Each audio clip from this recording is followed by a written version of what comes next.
to explain, show them round, and we allow them to bring their wives and family if they want to.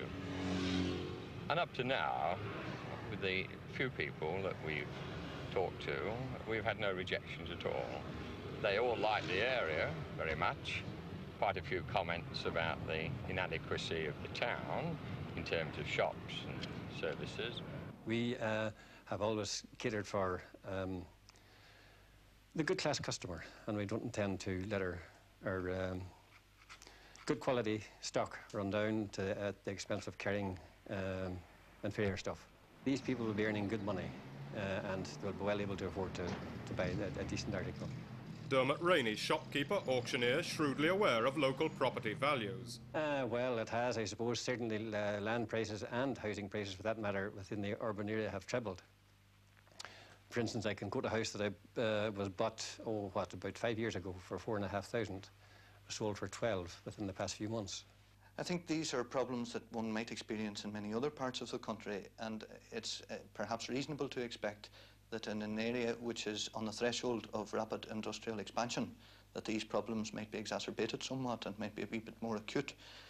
Many of our staff live in outlying satellite areas, for example, Ramelton, Rathmullen, Milford, Kilmacrennan, and commute to and from the college, and they're quite happy to do that, apparently. Although, of course, one would always like to see the prices of houses coming down. There's no doubt about that. People would very much like to live near the college, I imagine, and obviously it would be very, very pleasant if house prices were within the range of everybody, but perhaps this is a problem that's not peculiar to Letterkenny. I think house prices in Letterkenny are definitely very, very dear at the moment, but I think the scarcity made them dear, but then also the materials, timber and cement and everything has got dear in the last 5 to 6 years, and Dublin even they're dear, but Letterkenny is particularly dear at the moment, all right. It is, but that's a fact of life here. This is due to the fact of court halls? Due to the fact of court halls, yes, and of course nowadays, of course, inflation has having a say also. I think this is one of the biggest problems that we're likely to encounter. One would have expected that housing in and around Letterkenny would stay cheaper than it is in England, and we're not finding that at all. In fact, we are rather concerned at the way that house prices have escalated and land prices, I think unnecessarily, quite frankly. And I think that the senior people in Letterkenny, the County Council and the Chamber of Commerce, etc., have got to realise that while we can bring in and operate a large factory, they've got to themselves attract people to the area, and they will only do it if there's a sensible approach taken to land and housing. And we have our own local speculative builders operating fairly fast, and we have a firm of speculative builders after coming in from the north. They're starting to build 120 houses, 120 working class houses, and they intend building 60 of the white collar. I'm not saying that the shark or the speculator has moved in. What I am saying is that I think that people are attempting to make money very quickly, or certain people are attempting to make money very quickly. I think they've got to take a longer-term view of it. Visually, I should imagine that Letterkenny is a pretty drab town. The report on the Tidy Towns committee wasn't, quite satisfactory. The general untidiness, I think, which they're not used to. They like to see quite a few good roads around. They like to see gardens, things like that in the towns that they're living at the moment. And I think it is generally deficient in this sort of field. Donegal has been blessed by God, I suppose, in that it's visually beautiful. But I think maybe the people in Letterkenny think that, God does everything and they don't have to do anything. I think that a lot could be done visually for the town. Farewell to Letterkenny, the pride of Donegal. May peace and plenty warm each heart within your whitewashed walls.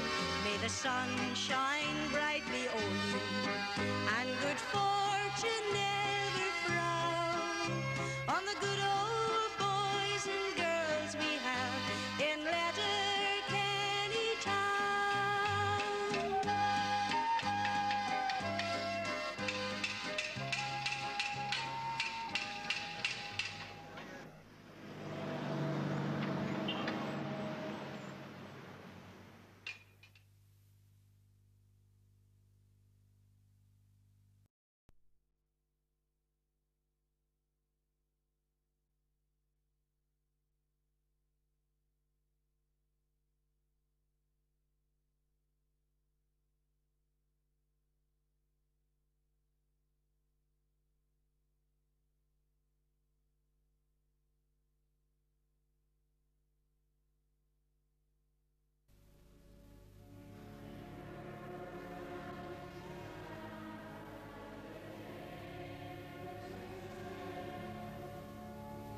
Sunday morning, and the townspeople of Letterkenny and the surrounding area go to church, and in doing so reflect another aspect of local life. This is 10 o'clock Mass in St Eunan's Cathedral.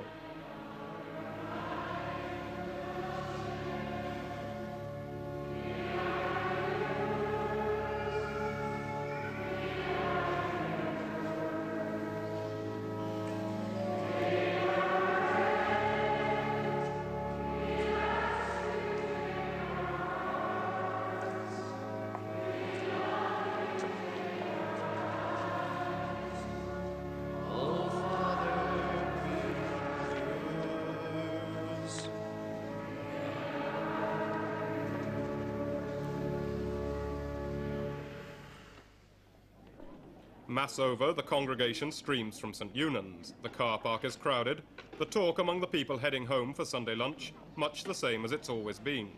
The merits of the sermon, whether Donegal have any chance in that day's match.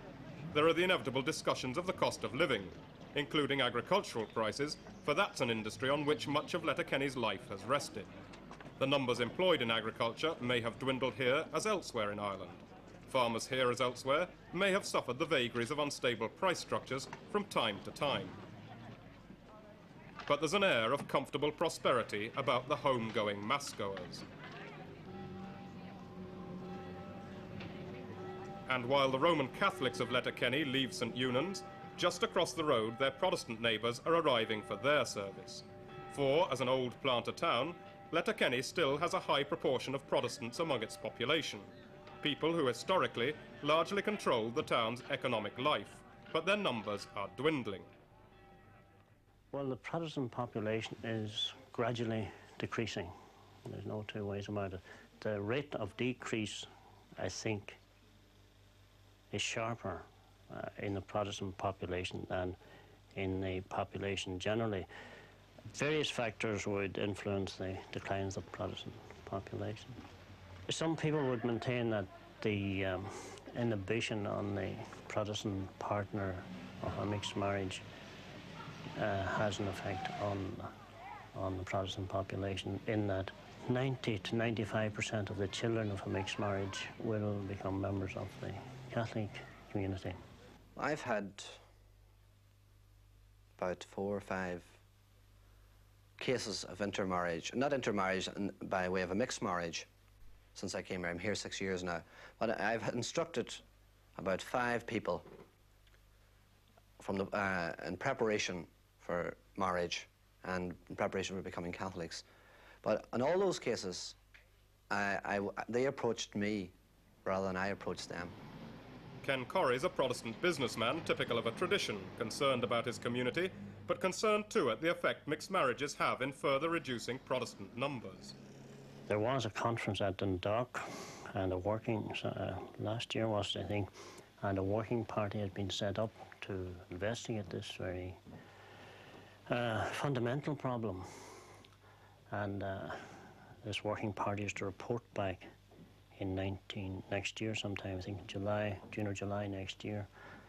And the results of their finding will be of great interest to the Protestant community. They would feel at the moment the facts would seem to bear out that the inhibition on the mixed marriage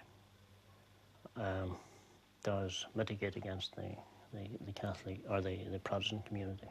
I feel myself that in these islands, if peace is ever going to return, that you need partnership between both communities. I don't think there's enough partnership between the communities in Letterkenny. Obviously there is some. There's an interchurch movement of which I'm a member, which tries to develop ways of getting the Protestant and Catholic communities, or the Catholic and non-Catholic communities, to integrate. However, I feel very sad that there's 2 new schools about to be built in Letterkenny, 2 primary schools, one Catholic and one Protestant. And I feel very strongly about this. And I regret that possibly, my kids couldn't go to school with Protestants and Catholics. It was suggested a couple of years ago that both schools be built on the same campus, having a common playground And we were more than agreeable to do that. But the plan didn't fall down on our side, I must say. It came around that the two schools were built separately. But we would have been very happy to have a common campus. And that might have solved part of that problem that makes you pose the question. The Protestant community here are building, or hope to build, a new national school or primary school. I think this is a pity. It's being called, I think, the Protestant national school. Now, I dislike that intensely. I think we should only have one school for primary school children where the various denominations can have their religious instruction taught by clergy coming in. Now, this is my opinion. I know it's not everybody's opinion. Apart from the religious element, what of education? Has Courtaulds Ken Worrell any reservations about schools and schooling? Will this be a problem for an English management team? It is a problem. I think, for the most part, and I can only generalise on this, the standard of education is not as high and the facilities are not as good as they are in England. But we've got to wait and see how it will develop during the next few years. And apart from schooling, how well equipped is Letterkenny when it comes to coping with the recreational demands of an increasing population? For young people, there are few amenities, if one accepts the local cinema and a couple of dance halls, and of course the numerous public houses. Apart, that is, from the local youth club run by the energetic Father McClune. The facilities are there. I wouldn't say they're adequate by any means. A lot more could be done. I would feel that a lot more can't be done till such time, for example, as we have a full-time paid youth leader. I'd say from the Catholic point of view anyway.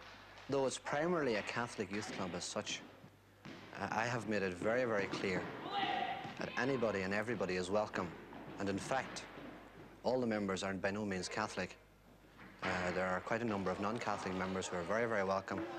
And in the present times, I have made it quite clear to them individually that if anything were ever said to them, religion-wise, that they were to come to me immediately and I'd soon solve the problem. As I say, it's in a sense run by the church because it's run by the parish here, but it's also free to those who want to use it, irrespective of religion.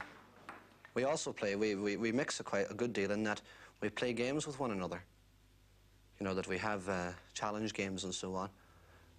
We would welcome a community centre which is interdenominational or even non-denominational.